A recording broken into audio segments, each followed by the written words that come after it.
guys, ito yung sinakyan natin from Vientiane.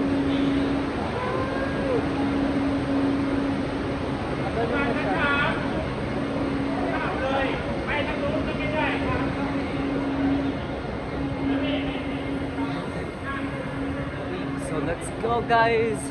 Actually a lot of tourists here in Xinjiang. So we have problem actually, the communication barrier, and hindi ko alam kung paano ko itatawid tong China trip kong to alone.